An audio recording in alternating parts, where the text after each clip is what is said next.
ఇక మొదలెడదామా?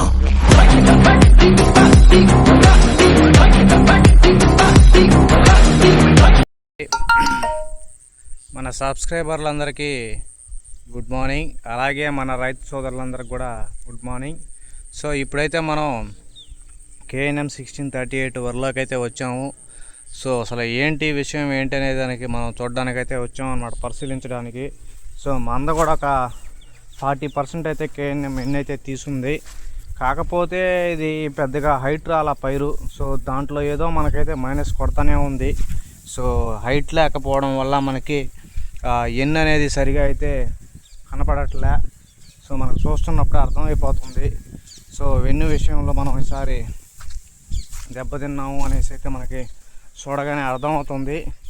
సో ఏదేమైనా మనమైతే చేసేది ఏం లేదు కాబట్టి సో మనమైతే ఒకసారి అయితే మన KNM 1638 అయితే చూద్దాం అన్నమాట. KNM 1638 సో ఈ విధంగా అయితే వస్తుంది. ఎన్ని విషయంలో చాలా మైనస్ అయితే మనకైతే కనిపిస్తూ ఉందన్నమాట. సో దోమ ఏమన్నా ఉందేమో, మనం దాన్ని కూడా ఒకసారి పరిశీలించి అయితే చూద్దాం. దోమ కూడా మనకేం కనిపించలేదు. సో దోమ విషయంలో మనం కొద్దిగా అయితే ప్లస్ పాయింట్ అయ్యాము. సో మనం కూడా ఇంకొక 4-5 డేస్కి అయితే ఈ నల్లనొక్కు రాకుండా, షైనింగ్కి పళ్ళు రాకుండా, ప్లస్ ఏదన్నా తెగులు గిగులేం అటాక్ అవ్వకుండా ఈ సీజన్లో అయితే మనమైతే కొట్టాలా. సో దానికైతే మనం నేటివ్ కొడదామా, కిల్ట్ కొడదామా అనేసి మనమైతే ఆలోచనలు అయితే ఉన్నాం అన్నమాట. ప్రకారం అయితే నెగిటివ్ కొడతారా లేకపోతే కిల్ట్ కొడతారా అనేది ఏదన్నా ఉంటే మీరు కూడా మనకైతే కామెంట్ చేయండి. ఒకవేళ మీరు ఆల్రెడీ కానీ కొట్టేసి ఉంటే ఈ రెండిట్లో పలాంది బెటర్ కాదు అన్నట్టుగా ఏదన్నా ఉన్నా కూడా మనకైతే మెసేజ్ చేయండి. సో మన సబ్స్క్రైబర్లు ఏ మెసేజ్ చేసినా మనం దాన్ని కూడా తీసుకుంటాం. ప్లస్ నెక్స్ట్ టైం మనకు ఎవరైతే చేశారో ఆ సజెషన్ కూడా మన స్క్రీన్ మీద అయితే పర్టికులర్గా అతన్ని అయితే మనం మెన్షన్ చేసి చూపిస్తాం అనమాట. సో అతని యూట్యూబ్ ఛానల్ కూడా కొద్దిగా గ్రోత్ అవ్వడానికి కూడా బాగుంటుంది. సో అలా కూడా మనం రైతులను అయితే ఒకరినొకరు మనమైతే ఆదుకోవాలా. ఎవరికి ఏ టైంలో ఎలాంటి స్ప్రేలు కొట్టాలి ఏంటి అనేది కూడా మనం అయితే డైరెక్ట్గా అయితే చెప్పలేం కాబట్టి యూట్యూబ్ ద్వారా మనం కూడా ఒకసారి కామెంట్ చేసామంటే కామెంట్స్కి ఖచ్చితంగా చూసి అయితే మీకైతే రిప్లై ఇస్తాను.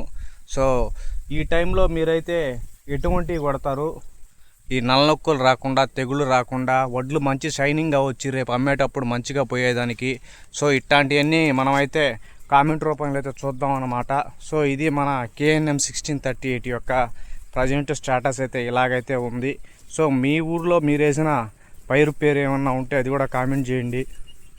ఒకవేళ KNM 1638 కానీ ఉంటే ఎన్ను కూడా మీ ఎన్ను బాగా వచ్చిందా, లేకపోతే మాది వచ్చిందా, లేకపోతే మన అందరిది ఇలాగే ఉందని ఏమన్నా మీకు అనిపిస్తుందా? అనిపిస్తే కొద్దిగా అయితే కామెంట్ రూపంలో అయితే మనకైతే కామెంట్ చేయండి అన్నమాట, చూద్దాం. సో ప్రజెంట్ ఎన్ అయితే ఈ విధంగా అయితే ఉంది. ఆ KNM 1638 యొక్క ప్రజెంట్ వెన్ను స్టేటస్ అయితే ఈ విధంగా అయితే ఉంది. ఈ వీడియో కనుక మీకు నచ్చితే లైక్ చేయండి, షేర్ చేయండి, సబ్స్క్రైబ్ చేయండి. అందరికీ జై జవాన్ జై కిసాన్, మీ రైతు బిడ్డ శిరీష్. 10% మాత్రమే మందైతే ఎన్ని తీసినట్టయితే కనిపిస్తూ ఉందన్నమాట. మిగతా వాళ్ళతో పోలిస్తే మనం కొద్దిగా వెనకలోనే ఉన్నాం. సో ఎందుకు ఏంటి అనేది కూడా మనకైతే అర్థం కావట్లే. కాకపోతే మనం 4వ కోటాలో మంచిగా దుక్కిపిండి అయితే మామూలుగా మనం 3 ఎకరాలు వేసాం కాబట్టి 6 బస్తాలు కొట్టాల్సింది మనం 8 బస్తాలు కొట్టాం. దాని దెబ్బ ఒక్కసారిగా వెనకబడడంతో పాటు మనకు తీయడం కూడా కరెక్ట్గానే తీస్తుందని అయితే మనకు అనిపిస్తుంది. ఆల్మోస్ట్ ఇక్కడ అందరిది వెనుదీయడం కూడా ఆల్మోస్ట్ అయిపోయింది.